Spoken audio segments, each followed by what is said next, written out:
ये क्या, तीनों लोगों के स्वामी स्वयं जगन्नाथ जी आज एक कटहल चुरा के क्यों भाग रहे हैं? और ये माली हमारे प्यारे जगन्नाथ जी के पीछे डंडा लेकर क्यों दौड़ रहा है? आखिर ऐसी क्या नौबत आ गई? आइए जानते हैं प्रभु की इस नटखट लीला के बारे में। जगन्नाथपुरी में एक बहुत ही अद्भुत भक्त रहते थे, श्री माधव दास जी। उनका हृदय बिल्कुल किसी बच्चे की तरह साफ और भोला था। प्रभु जगन्नाथ के साथ उनका रिश्ता सिर्फ पूजा पाठ का नहीं, बल्कि एक पक्की मित्रता का था।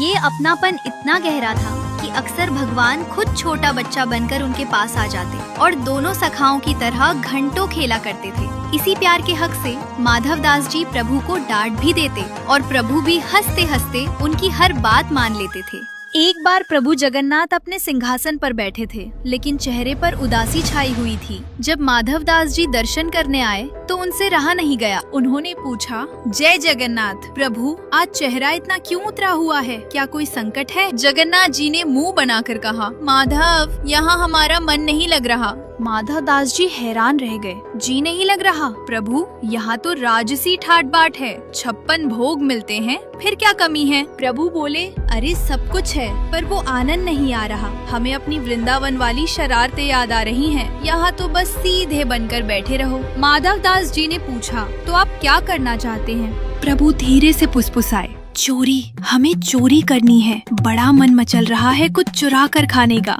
माधव दास जी घबरा गए। अरे धीरे बोलिए, दुनिया आपको जगन्नाथ कहती है, यानी सबका पालनहार, और आप चोरी करने की सोच रहे हैं। इस पर नटखट प्रभु ने बड़ी मासूमियत से जवाब दिया, अरे माधव, नाम भले ही जगन्नाथ हो गया हो, पर अपनी पुरानी आदतें कैसे छोड़ दूं? मेरा स्वभाव तो वही माखन चोर वाला है, बस इसीलिए आज हाथ की सफाई दिखाने का मन है। माधव दास जी ने हंसकर कहा, तो फिर जाइए ना प्रभु, किसने रोका है, कराइए चोरी। ठाकुर जी बोले, अरे वो तो ठीक है, पर अकेले चोरी करने में वो आनंद नहीं आता। साथ में एक दो जोड़ीदार हों तो असली सुख मिलता है। माधव दास जी बोले, तो बगल में आपके भाई बलभद्र जी और बहन सुभद्रा जी हैं, उनको साथ ले लीजिए।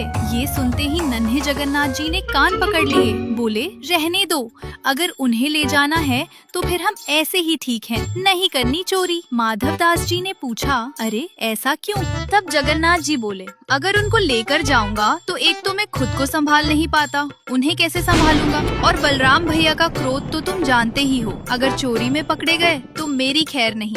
और अगर मैंने दाऊ भैया से कह भी दिया कि चोरी करने चलना है, तो पहले तो वो मुझे ही डांटेंगे कि तुम्हें शर्म नहीं आती, दुनिया पूजा करती है और तुम चोर बनोगे। और अगर मान भी गए तो वो ठहरे मर्यादा वाले देव, वो पूरे शहर में ऐलान कर देंगे कि सुनो सब लोग, मेरा छोटा भाई आ रहा है, उसके लिए चोरी का इंतजाम कर दो।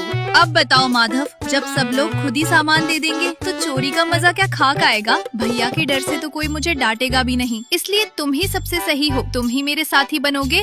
माधव दास जी ने हाथ जोड़ लिए, प्रभु, मैं ठहरा बूढ़ा आदमी, शमशान जाने के दिन नजदीक है, हाथ पैर कांपते हैं, मुझसे ये सब नहीं होगा। ठाकुर जी ने कहा, अरे तुम चिंता मत करो, मैं हूँ ना, बस मेरा साथ दो। माधव दास जी ने पूछा, अच्छा ठीक है, पर नियम क्या है? मुझे चोरी का कोई अनुभव नहीं है। जगन्नाथ जी ने अपनी तरकीब समझाई, देखो, दो बातें याद रखना। पहली, तेजी रखनी है, लेकिन आवाज बिल्कुल नहीं होनी चाहिए, कोई खटपट नहीं। और दूसरी, अपनी आँख और कान खुले रखना, पलक भी मत झपकाना, ताकि कोई देख ना ले, बाकी मैं संभाल लूंगा। माधव दास जी ने पूछा, जाना कहाँ है? किसी गोपी के घर? प्रभु बोले, नहीं नहीं, राजा के बगीचे में बड़े रसीले कटहल लगे हैं, वो राजा हमें भोग में खिलाता नहीं, इसलिए आज वहीं हाथ साफ करेंगे। माधव दास जी ने कहा, प्रभु, चोरी क्यों करवी? राजा को संदेश भिजवा देते हैं, वो कल ही ढेर सारे कटहल भेज देगा। प्रभु ने मुंह बनाया, माधव, तुम नहीं समझोगे, मांतर खाने में वो स्वाद कहाँ जो चुरा कर खाने में है। चोरी का फल मीठा होता है, तुम रात को तैयार रहना। माधव दास जी ने कहा,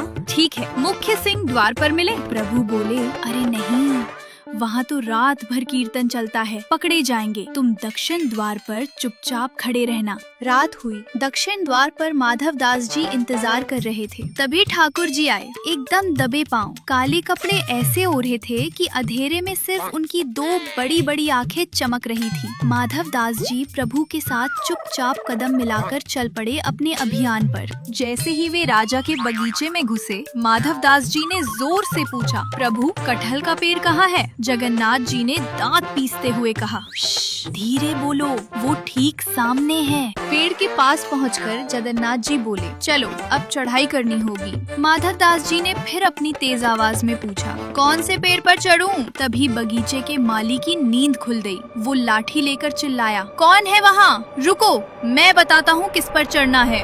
जगन्नाथ जी घबरा गए और तुरंत माधव दास जी को खींचकर एक झाड़ी के पीछे ले जाकर छिप गए। उन्होंने फुसफुसाते हुए कहा, क्या तुम मुझे मरवाओगे? मैंने तुमसे कहा था शोर मत करना। तभी माली वहाँ आया, इधर उधर देखा और चला गया। वे बाल बाल बच गए। माली के जाने के बाद माधव दास जी बोले, अब क्या उपाय है? जगन्नाथ जी बोले, देखो, एक ऊपर चढ़ेगा और तोड़ेगा, दूसरा नीचे लपकेगा। अगर कटहल जमीन पर गिरा तो धम से आवाज होगी और खेल खत्म। माधव दास जी बोले, प्रभु आप तो नाजुक हैं, कहीं गिर गए तो अनर्थ हो जाएगा, मैं ही चढ़ता हूँ। ठाकुर जी खुश हो गए। ठीक है, मैं नीचे झोली फैलाकर खड़ा हूँ। माधव दास जी पेड़ पर चढ़े और एक बड़ा सा कटहल पकड़कर ऊपर से ही चिल्ला पड़े, प्रभु ये वाला फेंकू या वो वाला? ठाकुर जी ने अपना माथा पीट लिया। लो, अब तो गए काम से। आवाज सुनते ही माली फिर आ गया। अच्छा, तो तुम यहाँ हो? अब माली को अपनी तरफ आता देख हमारे नटखट ठाकुर जी ने आव देखा न ताव वहाँ से रफू चक्कर हो गए। ऊपर से माधव दास जी ने कटहल छोड़ा, नीचे कोई पकड़ने वाला तो था नहीं। जोर से आवाज आई, धम। माधव दास जी बोले, अरे प्रभु पकड़ा नहीं क्या? नीचे से माली कड़क कर बोला, मैं पकड़ूंगा तुझे, नीचे आ जरा। माधव दास जी नीचे उतरे तो देखा भगवान गायब। माली ने उन्हें धर दबोचा, 2-4 डंडे भी रसीद किए और पेड़ से बांध दिया। माधव दास जी बेचारे इधर उधर देख रहे थे कि मेरा साथी कहाँ गया, पर वो तो तब तक मंदिर में जाकर सो चुके थे। सुबह जब राजा बगीचे में आया तो माधव दास जी को पेड़ से बंधा देख उसके होश उड़ गए।